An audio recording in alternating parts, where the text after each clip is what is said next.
Tuhan Yesus, terima kasih Tuhan kalau Engkau sudah bersatukan kami Tuhan kembali di waktu ini Tuhan. Walaupun kami berbeda tempat, kami percaya Tuhan hati kami boleh mengarah kepada Engkau. Berkati Tuhan anak yang akan membagikan firman Tuhan pada hari ini. Biarlah Tuhan Roh Kudus membantu kami juga untuk dapat mengerti dan juga melakukan firman-Mu ya Bapak. Terima kasih ya Tuhan Yesus, haleluya, amin. Shalom. Kalau misalnya teman-teman bisa, ya bisa nyalain, bisa ada ini ya, nyalain kameranya boleh, tapi kalau enggak juga nggak apa-apa. Mungkin ada kuota yang dijaga untuk bisa lanjut ke drama berikutnya. Tapi kalau misalnya nggak bisa, nggak apa-apa gitu. Saya senang bahwa hari ini kita ketemu lagi, kita jumpa lagi. Karena hari Sabtu yang menyenangkan buat saya, bisa ketemu teman-teman, bisa tahu kabarnya gimana, tahu update kehidupannya bagaimana. Jadi hari yang menyenangkan gitu. Bisa sama-sama kuatin iman juga lewat firman, dan juga bisa sama-sama kuatin imun juga dengan tertawa ya, karena pasti selalu ada yang lucu di setiap komsel ini yang untuk kita tertawakan sama-sama gitu. Saya mungkin bukan tertawakan untuk melukai gitu ya, tapi lucu aja gitu, pasti ada yang lucu gitu. Nah, ketika saya mau mempersiapkan diri untuk bawain apa, saya cukup bingung sebenarnya mau bawain apa, tapi sambil saya bawa doa dan saya tanya Tuhan, saya cukup diperhadapkan ke beberapa kondisi hingga akhirnya saya memutuskan untuk bawain tentang ini. Apa yang saya mau bawain, apa yang mau saya sharingin adalah hal yang sudah disampaikan. Ini merupakan khotbah yang saya senang banget dengernya, dan itu memberkati saya. Hal yang cukup sederhana, nggak ribet-ribet, nggak tinggi-tinggi, nggak dalam banget tentang mungkin ada ilmu keteologian atau gimana, hal yang sederhana, tapi ternyata bagi saya setiap hari itu masih terus saya berjuang untuk saya lakukan. Ya, ini apa yang saya mau bawakan. Ini khotbah dari Ariel Obadiah, gerejanya dari CLC Bandung, dan apa yang dia sharingin itu tentang lazim, hal yang biasa, hal yang sudah biasa atau hal yang sudah kita anggap biasa. Kita pernahkah teman-teman ada di posisi perasaannya ketika mendapatkan barang yang sudah kita incer, yang kita udah sampai nabung-nabung, yang kita pengen banget, yang kita idam-idamkan, entahkah itu barang elektronik, entahkah itu kendaraan atau pakaian atau barang-barang tertentu yang udah kita pengen banget kita punya, sampai akhirnya kita punya kesempatan beli, dan akhirnya barang itu kita bisa pakai, ada di tangan kita, itu pasti perasaannya seneng banget. Lalu perasaan yang kedua adalah ketika kita bisa merasakan perasaan sayang, perasaan perhatian, kebaikan, cinta dari orang yang ada di sekitar kita, entahkah itu teman, sahabat, kekasih, pacar, suami, istri, atau orang tua kita, itu pasti perasaan yang sangat spesial, perasaan yang sangat menyenangkan ya, seru ya, ketika orang-orang di samping sekitar kita begitu perhatian dan menunjukkan perhatiannya dengan perbuatan atau tindakan kepada kita. Atau perasaan ketika kita bisa mencapai target tertentu dalam hidup kita, entahkah itu dalam karir, entahkah itu prestasi, apa mungkin bisa diet, bisa kurus, berhasil gitu ya, kita dipuji dengan apa yang sudah bisa kita capai, entah mungkin naik gaji, entah mungkin naik pangkat, atau bisa punya insentif tambahan, bisa dapat kendaraan dari kantor, bisa dapat tempat dari kantor. Perasaan-perasaan yang menyenangkan seperti itu, membahagiakan pasti buat setiap kita. Tapi terkadang ketika kita udah bisa merasakan itu berulang-ulang atau terus-terusan, ketika kita mungkin setiap hari bisa merasakan hal-hal baik dari orang-orang di sekitar kita, percayakah bahwa ketika hal itu repetitif gimana ya? Maksudnya berulang terus-menerus, kita mungkin akan menganggap perasaan itu jadi biasa aja, jadi lazim buat setiap kita. Rasa kagumnya, rasa wahnya itu tadi, rasa senengnya itu tadi, bisa jadi luntur lama-lama. Bisa jadi kayak biasa aja gitu ya. hal-hal yang tadinya kita anggap istimewa, barang yang tadinya kita incar mungkin ya, terus tiba-tiba jadi tidak punya. Mungkin teman-teman pernah mengalami juga lagi ngincar HP S21 Ultra misalnya, terus atau kita udah punya, kita udah pegang, kita udah pakai seminggu, sebulan, berapa waktu tertentu, kita jadi kayak udah biasa aja gitu. Hal-hal yang tadinya memukau buat kita, hal-hal yang tadinya menyenangkan, memberikan rasa yang excited gitu bagi setiap kita, lama-lama kita anggap itu biasa. Dan ketika mungkin waktu kita merasakan kebaikan dari orang lain, hal yang udah biasa atau setiap hari kita rasakan, dia lakukan ke kita, itu kita anggap sebagai udah biasa aja. Bahkan lama-lama kita bisa jadi kurang lagi menghargai, kurang lagi bersyukur, kurang lagi berterima kasih ketika hal-hal baik itu terus kita bisa rasakan dan bisa kita juga nikmati sampai dengan hari ini. Kita anggap itu biasa aja, nggak sespesial dulu, nggak sama kayak dulu gitu ya. Atau mungkin ketika kita sama pacar ya, atau mungkin yang udah punya pasangan, suami atau istri ya, jadi saya. Jadi kita anggap dia keren banget, kita anggap dia cool banget. Kan tapi lama-lama makin tahu, kita kok jadi kayak apaan sih ini orang kok diem mulu gitu ya. Atau mungkin yang bisa lama-lama kita main, sering nongkrong sama dia, kita makin kenal baik, kita udah anggap dia biasa. Jadi lama-lama mungkin kita di sini orang berisik banget, ribut banget gitu, ada aja yang diomongin. Jadi mungkin itu kayak males atau belin bagi setiap kita ya. Anggap lagi gitu, spesialnya itu orang nggak kita anggap lagi gitu, istimewanya barang terdekat kita itu gitu ya. Dan pasnya ketika kita anggap sebagai hal yang kita anggap biasa atau lazim, itu semuanya lama itu yang membuat kita atau membawa kita ke sikap bersungut-sungut atau ke sikap yang nggak tahu terima kasih gitu. Sikap ini mungkin akan keluar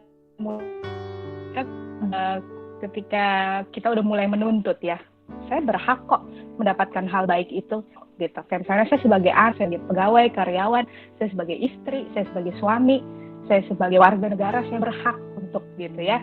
Atau mungkin kalimatnya tuh kayak sebagai seorang anak, sebagai seorang istri, sebagai seorang suami, sebagai seorang tua, dia itu seharusnya titik-titik-tian sama saya. Dia harusnya mengurus saya, dia harusnya membahagiakan saya, dan bahkan mungkin dia harusnya nurut atau dengerin gitu apa yang saya bilang. Dan ketika itu sudah sampai di level tertinggi, nggak juga lagi sama orang di sekitar kita, mungkin kita bisa lakukan itu kepada Tuhan. Ketika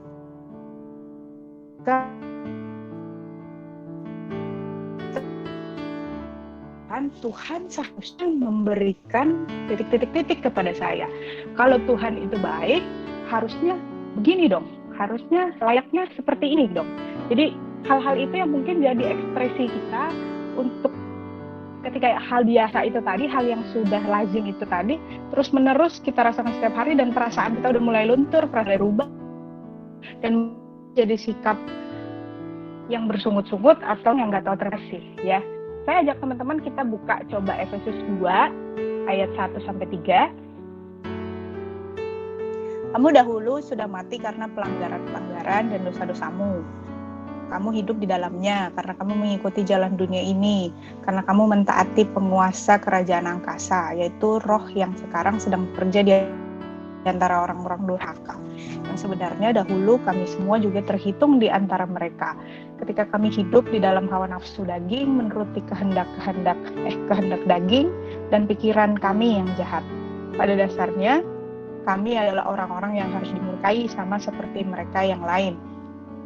Kayak Paulus tuh kayak mau bilang, coba deh lu inget, lu tuh siapa gitu, lu tuh orang dari mana gitu. Kayak kita tuh orang yang dimurkai Allah. Kita tuh jahat, orang yang masih suka mengikuti hawa nafsu. Bahasanya durhaka ya. Dan endingnya dari semua itu adalah kita harusnya mendapatkan hukuman, dimurkai oleh Allah. Saya percaya itu ketika Paulus sampaikan ini gak cuma untuk di jemaat di Efesus, tapi juga itu juga berlaku gitu untuk kita sekarang ya. Orang-orang yang lihat, orang-orang yang hidupnya masih sembarangan, orang-orang yang mulutnya masih sembarangan, orang-orang yang masih berpikiran masih sesukanya, seenaknya gitu. Yang kadang mungkin entah sengaja ataupun mungkin gak sengaja ya melakukan dosa atau melakukan hal-hal yang mendukakan hati Tuhan. Jadi harusnya kita adalah orang-orang yang dimurkai, harusnya kita adalah orang-orang yang dihukum Allah gitu. Tapi selanjutnya kita baca ya di ayat 4 sampai 9 kali ya. 4 sampai dengan 9 masih di 2 Efesus itu tadi. Tetapi Allah yang kaya dengan rahmat oleh karena kasih-Nya yang besar yang dilimpahkannya kepada kita telah menghidupkan kita bersama-sama dengan Kristus sekalipun kita telah mati oleh kesalahan-kesalahan kita. Oleh kasih karunia yang diselamatkan di dalam Kristus Yesus, Ia telah membangkitkan kita juga dan memberikan tempat bersama dengan Dia di sorga, supaya pada masa yang akan datang Ia menunjukkan kepada kita kekayaan kasih karunia-Nya yang melimpah-limpah sesuai dengan kebaikan-Nya terhadap kita di dalam Kristus Yesus. Sebab karena kasih karunia kamu diselamatkan oleh iman. Sebab karena kasih karunia kamu diselamatkan oleh iman.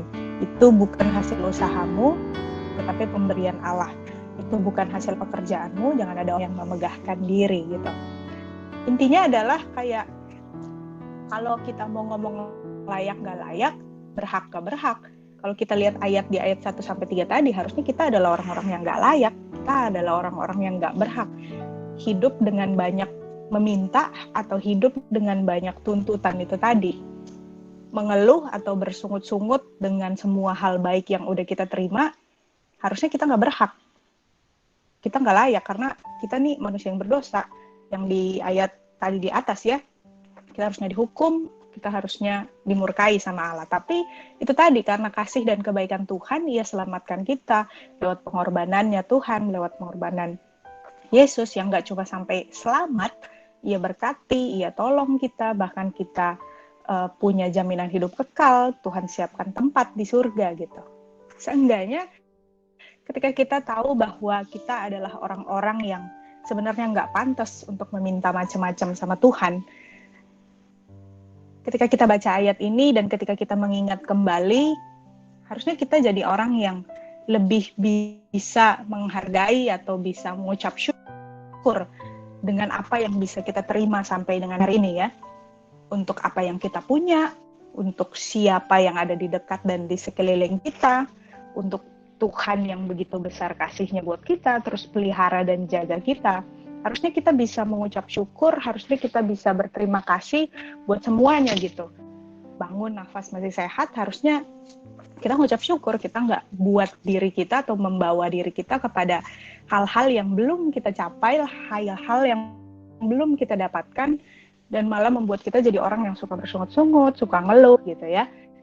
Ada beberapa hal yang perlu jadi pengingat buat kita agar kita nggak lagi menjadi orang yang bersungut-sungut itu tadi dan nggak tahu terima kasih. Yang pertama, coba perhatiin hidup kita. Kita lihat ke belakang ya. Saya sadar bahwa saya ada sampai dengan hari ini, saya ditolong dengan banyak orang. Ada banyak jasa hidup orang lain yang membantu saya, yang menolong saya bisa menjadikan saya Aditya yang seperti ini. Kan nggak mungkin juga kan teman-teman dari lahir tiba-tiba gede nggak sekolah bisa baca ngitung, bisa baca, bisa nulis gitu ya. Ada banyak orang yang bantu kita, ada banyak orang yang tolong kita. Untuk kita punya masalah, kita datang ke siapa, cerita sama siapa gitu. Ada banyak orang yang tolong kita gitu, guru yang ngajar kita, orang tua yang jaga dan pelihara kita, kasih yang terbaik gitu ya. Coba lihat bahwa kita ada sampai di titik ini bukan karena jagonya dan hebatnya gua, bukan karena pinternya gua, bukan karena gua ini siapa, tapi karena ada banyak orang lain yang jasanya itu berarti banget buat kita, bantu kita sampai dengan hari ini. Terus coba lihat ke samping, nggak cuma dengan orang, nggak cuma dengan ya orang-orang pribadi di dekat kita, tapi dengan barang mungkin ya. Percayakah pasti kita punya semuanya itu cukup? bahkan lebih dari cukup. Kita kayak misalnya, saya sadar bahwa ketika saya mau beli sesuatu, saya mau menambah barang-barang saya kadang suka menyadari, suka telat mikir gitu, bahwa saya bisa punya sendal dan sepatu lebih banyak daripada kaki saya bisa punya lebih banyak tas dari yang saya bisa bawa. Nggak mungkin kan saya pergi jalan, keluar ke mall pakai tas ada 4 gitu kan, enggak. Saya paling cuma pakai 1 gitu. Banyak pakaian yang saya punya gitu. Jadi ketika saya lihat itu semua, nggak ada kesempatan harusnya untuk saya bisa mengeluh gitu. Justru mungkin kita bisa bosan karena kita tuh punya terlalu banyak gitu ya. Mungkin teman-teman pernah ngerasain ya, ketika bingung mau pakai baju apa, bingung mau pakai tas yang mana, bingung mau pakai sepatu yang mana, bingung mau pakai jam tangan yang mana, karena punya banyak, jadi bosen gitu ya. Jadi coba lihat lagi, coba tengok kembali gitu ya, coba pikirkan lagi bahwa ternyata kita ini adalah orang-orang yang sangat diberkati gitu dengan apa yang kita bisa punya sampai dengan hari ini gitu ya. Terus juga coba lihat ke dalam diri kita pribadi. Percaya deh, kita ini orang yang unik. Di mata orang lain pun juga begitu. Kita nih kadang nyebelin. Tapi ngucap syukurlah bahwa selalu ada orang-orang lain yang sabar dengan kita, yang mau menanggapi kita, yang mau tolong kita, yang mau respon kita, yang mau berbuat baik sama kita. Ketika mungkin di mata mereka tuh kita nyebelin sebenarnya, tapi buat orang-orang yang sabar dan orang-orang yang terus mau selalu tolong kita ini, kadang kita suka semena-mena ya, nggak menganggap mereka ya, menganggap remeh ya, tapi kita nih padahal suka nyebelin ya. Jadi suka sadarlah hal ini, saya pribadi dan juga teman-teman, kita sama-sama bahwa selalu pasti ada orang yang tolong kita, sabar sama kita, sekalipun kita nih unik ya, kelakuannya suka macem-macem ya. Dan tadi lihat ke belakang, lihat apa yang kita punya, lihat juga ke dalam diri, dan juga lihat ke atas gitu. Lihat apa yang Tuhan kasih sama kita sampai dengan hari ini. Lihat apa yang Tuhan sediakan bagi kita sampai dengan hari ini gitu ya. Kalau misalnya kata lagu tuh kan, ingat kasihnya, ingat kebaikannya, dan anugerahnya selamatkanku gitu ya. Jadi ketika kita ingat sama semua kebaikan Tuhan selama ini, sepanjang hidup kita ini, pasti harusnya hati kita tuh penuh dengan ucapan syukur. Hati kita tuh berterima kasih banget sama Tuhan. Bahkan mungkin malu dengan hidup kita ini yang kadang masih suka semaunya gitu. Sengaja atau nggak sengaja melukai hati Tuhan gitu. Jadi lihatlah betapa sabarnya Tuhan, sekalipun kita lukai dia dengan perkataan kita, dengan hidup kita yang semena-mena gitu ya, yang suka hilaf kalau kata orang ya gitu. Jadi lihatlah betapa bersabarnya dan besarnya kasih Tuhan buat setiap kita gitu ya. Lalu yang kedua, saya mau ajak teman-teman untuk bisa selalu bersyukur. Saya tahu ya, ini kadang tuh jadi nasihat yang lazim banget, jadi nasihat yang biasa banget gitu ya. Bahkan kita suka keluarin ini dari mulut kita tuh waktu yang tidak tepat kadang. Ketika lagi down, ketika orang lagi punya masalah, kita suka bilang sama mereka, bersyukur lo gitu, kayak masih mending lo, masih untung lo gitu ya. Jadi kayak mungkin untuk sebagian orang tuh, orang juga udah malas dengar kata-kata ini. Tapi saya ajak teman-teman coba buka di 1 Tesalonika 5 ayat 18 tuh. Saya minta tolong Sisyun ya, bacain ya Sisyun ya. 1 Tesalonika 5 ayat 18.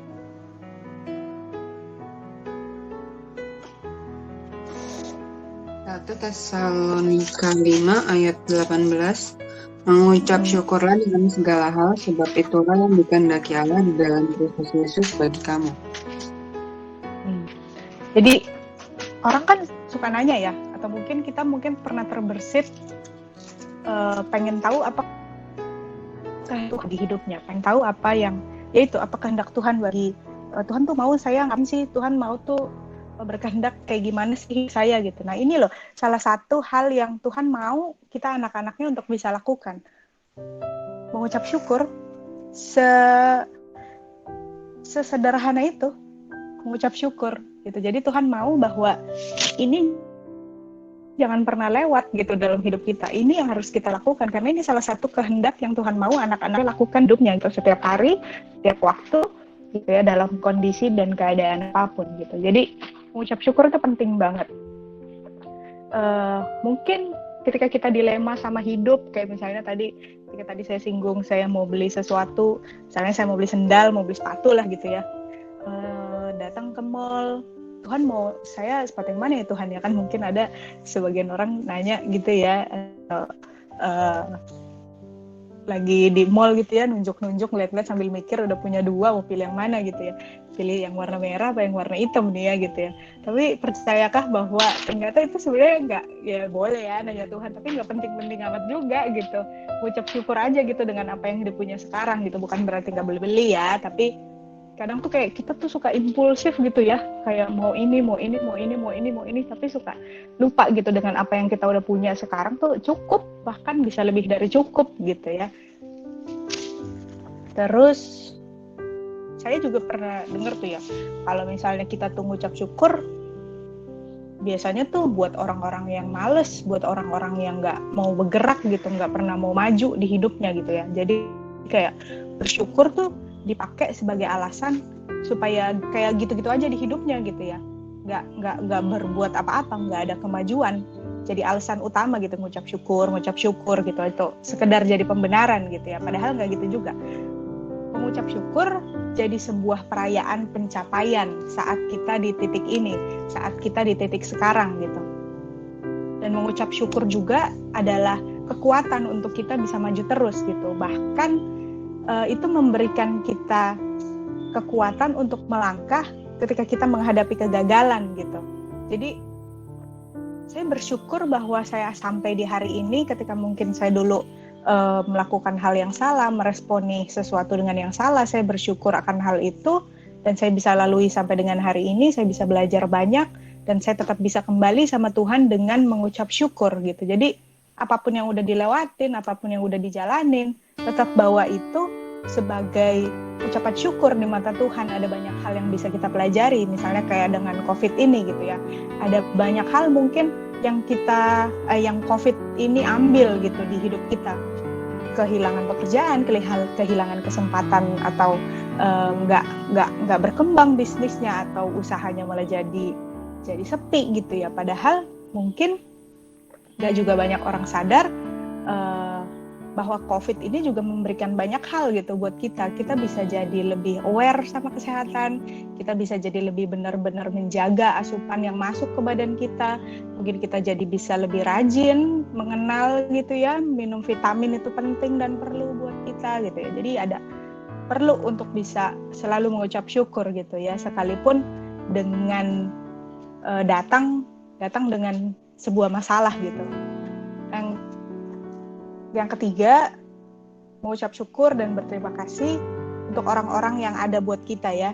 Jadi yang tadi saya singgung di atas itu, ketika melihat orang-orang yang bersama dengan kita. Ketika kita udah menerima kasih dan kebaikan dan bahkan pengampunan dari Tuhan, percaya nggak, kita tuh kadang susah banget loh ngampunin orang, susah banget loh untuk memberikan kesempatan atau menunjukkan kasih kita kepada orang lain. Kita kesulitan untuk bisa menghargai dengan apa yang sudah mungkin mereka buat gitu ya. Kadang mungkin dengan hal biasa yang udah biasa kita terima dari orang itu, kita anggap dia remeh.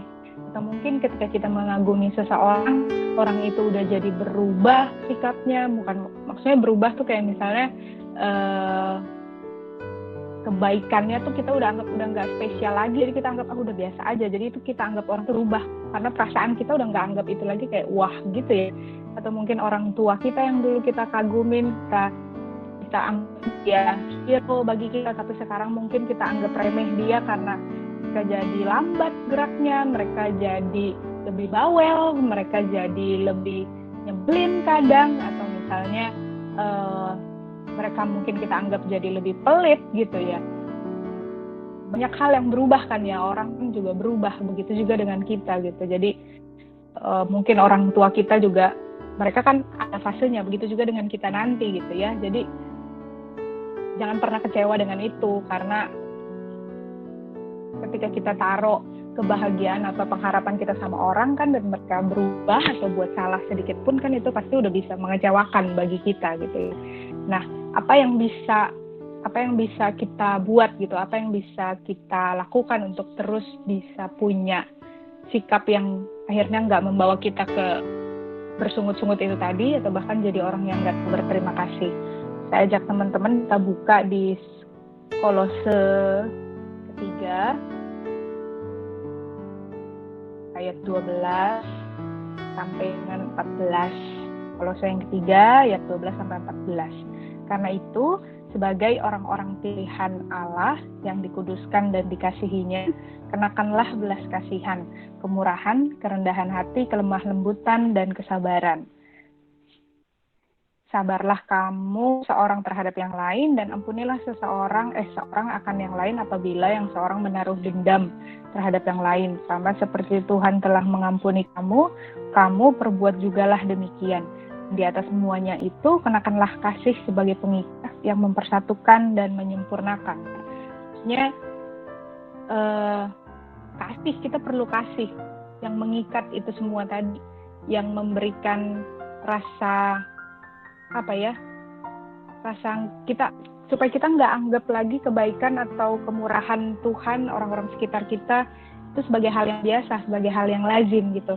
Ketika kita mau punya kasih sama mereka, kita mau sabar sama mereka, kita mau tetap maafin mereka, kita mau tetap kasih kesempatan sama mereka lagi, kita akan selalu pasti kayak memandang mereka, wah mereka juga manusia ya, wah ucap syukur ya, wah terima kasih banget ya gitu. Jadi sama juga tadi saya bilang di awal, kenapa kita juga perlu lakukan itu, karena Tuhan juga begitu sama kita, dan penting juga kita bisa lakukan itu ke saudara kita, ke orang tua kita, ke orang-orang di sekitar kita gitu ya. Terus saya lanjutin kalau setiganya 15 sampai 17 deh, biar selesai. Hendaklah damai sejahtera Kristus memerintah dalam hatimu, karena untuk itulah kamu telah dipanggil menjadi satu tubuh, dan bersyukurlah. Hendaklah perkataan Kristus diam dengan segala kekayaannya di antara kamu, sehingga kamu dengan segala hikmat mengajar dan menegur seorang akan yang lain, dan sambil menyanyikan mazmur dan puji-pujian dan nyanyian rohani, kamu mengucap syukur kepada Allah di dalam hatimu, dan segala sesuatu yang kamu lakukan dengan perkataan atau perbuatan, lakukanlah semuanya itu dalam nama Tuhan Yesus, sambil mengucap syukur oleh Dia kepada Allah Bapa kita, gitu ya. Saya percaya orang yang bersungut-sungut, orang-orang yang nggak tahu berterima kasih itu kan nggak ada damai pasti di dalam hatinya, nggak ada ucapan syukur di dalam hatinya gitu. Jadi orang-orang yang bisa selalu mengucap syukur, nah kan kembalikannya ya kan, dalam keadaan atau situasi apapun, mungkin yang dihadapin lagi nggak enak, mungkin yang dihadapin lagi nggak sesuai dengan apa yang dia pengenin gitu, tapi tetap ada damainya, sukacitanya dari Tuhan yang selalu menguatkan dia, supaya ketika itu ada di dalam hati kita nggak kesulitan untuk bisa menunjukkan kasih gitu ya kepada orang lain ya. Nah, saya lanjutin lagi ke Kolose 3 ayat 18 sampai 21. Nah ini hebatnya firman Tuhan gitu ya, ini spesifik banget gitu. Tuhan kasih sesuatu untuk umatnya ya. Dari 18, hai istri-istri tunduklah kepada suamimu, bagaimana seharusnya dalam Tuhan. Hai suami-suami kasihlah istrimu dan janganlah berlaku kasar terhadap dia. Hai anak-anak taatilah orang tuamu dalam segala hal, karena itulah yang indah di dalam Tuhan. Hai bapak-bapak janganlah sakiti hati anakmu supaya jangan tawar hatinya gitu ya. Yang pasti ketika ngomong anak, saya lebih nyinggung ke anak-anaknya aja ya. Ketika kita jadi, ini nggak cuma untuk anak-anak yang dalam artian literally masih mungkin umurnya 30, mungkin yang di sini yang di bawah gitu ya. Tapi juga saya percaya ketika posisinya si Lisa sekarang yang tetap sebagai anak bagi orang tuanya saat ini, penting untuk bisa selalu hormat dan taat gitu ya. Karena ini salah satu yang Tuhan perintahkan gitu, bagaimana kondisi mereka, bagaimana keadaan mereka gitu. Saya sadar gitu bahwa realistisnya aja mungkin seringnya bahwa orang tuanya kayak gini, udah nggak pantas dihargai, udah nggak pantas dihormatin gitu ya. Jadi kayak percayalah bahwa taat sama orang tua itu indah di mata Tuhan gitu ya. Udah itu aja yang Tuhan bilang. Ketika kita bisa sabar, pakai kasih itu untuk bisa tahan mulut kita, itu menyenangkan Tuhan gitu ya. Jadi terlalu kurang ajar banget sih, atau nggak adil banget gitu ketika kita yang udah gede-gede ini melihat orang tua kita mungkin jadi nyebelin, jadi bawel, jadi ribet gitu ya. Kita lupain semua kebaikan yang udah dia buat gitu, jaga kita dari kecil, mungkin mama kita dia yang ngelahirin kita gitu ya, jaga tetap sehat, kasih makan yang terbaik, kasih sekolah yang pas, paling bagus, sampai kuliah, sampai kerja mungkin masih dibantu, ditolong gitu ya. Jadi tetaplah berusaha gitu, sekalipun ya, makanya kata-katanya yang saya pakai berusaha untuk bisa menghargai, berusaha untuk bisa mendengar, berusaha untuk bisa lebih sabar gitu ya sama orang tua kita. Begitu juga pasti mereka sama kita gitu. Karena saya juga pernah dengar cerita langsung gitu ya, kalau misalnya dari orang tua yang menganggap anaknya itu nyebelin, susah dibilangin, bebal gitu ya, bawel gitu ya. Dan juga ada sebenarnya di ayat Kolose yang 22 itu, taat kepada Tuhan kita gitu ya. Untuk teman-teman yang masih kerja, yang jadi karyawan, atau mungkin yang jadi supervisor gitu ya, mungkin dipercayakan satu tim, maksudnya orang yang di bawah kita gitu ya, jangan semena-mena sama mereka. Karena ketika kita seenaknya ngomongnya, seenaknya nyuruh-nyuruhnya, kan dibilangnya kan Tuhan lihat ya, Tuhan tahu gitu. Karena Tuhan kita tuh dalam artian nggak cuman langsung direct ke Tuhan gitu, tapi ke Tuhan kita, bos kita gitu. Bagaimana enak nggak diperlakukan seperti itu? Kayak apa ya bahasanya, sopankah, maukah kita diperlakukan seperti itu? Yang semena-mena kan nggak mungkin kayak gitu juga. Jadi Tuhan bos bukan juga berarti kita nuntut ke bos kita ya, tapi untuk teman-teman yang jadi leader di kantornya, tetaplah bersikap baik, tetap hargai. Dan begitu juga kalau misalnya jadi bos, punya usaha, tetap hargai, tetap hargai lah ya tim kerja kita yang Tuhan percayain. Karena ketika kita ada di posisi itu, jadi seorang pemimpin, jadi lead dalam satu grup gitu ya, pasti Tuhan izinkan itu, harusnya kita udah siap dengan menghadapi orang yang berbagai macam ya. Jadi tetaplah sabar, tunjukkan kasih kita, percayalah mereka orang-orang yang tolong kita gitu ya. Dan di ayat 22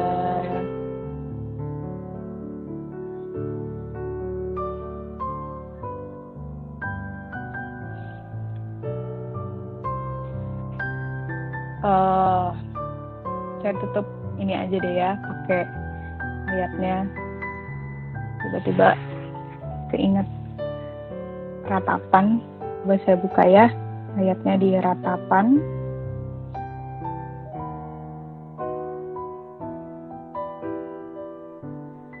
Ratapan 3 ayat 21 sampai 23. Tetapi hal-hal inilah yang kuperhatikan, oleh sebab itu aku akan berharap tak berkesudahan kasih setia Tuhan, tak habis-habisnya rahmat-Nya, selalu baru tiap pagi, besar kesetiaan-Mu. Jadi setiap hari kita bangun, kita selalu merasakan rahmat, kasih, kebaikan Tuhan gitu buat hidup kita. Setiap hari itu pasti kita bikin salah, setiap hari itu pasti kita bikin dosa lah gitu. Coba deh percayain kalau kasih atau rahmat Tuhan tuh ada expired gitu ya. Mungkin hari ini kita selamat, belum tentu besok kita selamat gitu ya. Jadi selalu baru setiap pagi itu kasihnya Tuhan gitu ya. Yang kayak gitu tuh, yang kadang ngeladenin kita yang hidupnya masih suka ceroboh, yang masih suka ngaco, dia tetap sabar, dia tetap bimbing, dia tetap tuntun, dia tetap ingetin kita, selalu tunggu kita untuk kita bisa kembali pulang ke dia. Jadi ya ucap syukur dengan itu, dengan apa yang kita bisa rasakan sampai dengan hari ini gitu ya. Kita sehat, kita kuat, sampai hari ini kita punya pekerjaan, kita punya penghasilan, kita punya keluarga yang Tuhan kasih untuk jaga kita, ingetin kita, bentuk kita, sekalipun mungkin kadang nyebelin. Kita punya banyak barang yang cukup, lebih daripada cukup. Tuhan berkati kita, jadi jangan lupa ngucap syukur, jangan lupa terus tunjukin kasihnya ke orang lain, sabarlah, pakai kasih sebagai hal yang mengikat itu semua, yang menyempurnakan. Jangan lupa ucapin terima kasih, jangan lupa ucapin minta tolong, jangan ragu untuk minta maaf kalau salah. Jadi hal-hal seperti itu yang akan membuat kita makin sadar bahwa kita nih bukan siapa-siapa tanpa orang lain di sekitar kita, tanpa juga Tuhan yang mengampuni kita dan mengasihi kita sampai dengan hari ini gitu ya. Jadi itu aja yang mau saya sharingin. Terima kasih. Kita tutup doa dulu ya. Yuk mari kita berdoa. Tuhan, terima kasih kami mengucap syukur sampai dengan hari ini. Kami boleh ada itu karena kebaikan-Mu Bapa. Terima kasih kami masih sehat, masih kuat. Kami dikelilingi juga oleh keluarga kami yang Tuhan jaga dan juga Tuhan lindungi. Kami mengucap syukur Tuhan untuk pekerjaan yang kami miliki sampai dengan hari ini. Kami mengucap syukur Bapa untuk orang-orang di sekitar kami yang sabar dengan kami, yang mungkin kurang menyenangkan bagi kami, tapi sebenarnya mereka membentuk kami menjadi lebih baik lagi Tuhan. Untuk itu Tuhan, kehidupan kami serahkan dalam tangan-Mu Bapa. Ajar kami jadi orang yang terus selalu ingat kebaikan Tuhan setiap hari. Tuhan cukupkan dan berkati kami. Kami bukan menjadi orang yang gampang bersungut-sungut. Kami bukan jadi orang yang gampang nggak tahu berterima kasih Tuhan. Ampuni kami Bapa. Biar firman ini bisa mengingatkan hamba-Mu dan juga teman-teman yang lain untuk terus bisa berterima kasih sama Tuhan. Gak lupa mengucap syukur sekecil apapun itu Tuhan. Kami mengucap syukur, kami berterima kasih Bapa. Ke dalam tangan-Mu Tuhan kami berdoa. Berterima kasih untuk pesan-Mu saat ini selesai Tuhan. Haleluya. Amin. Amin.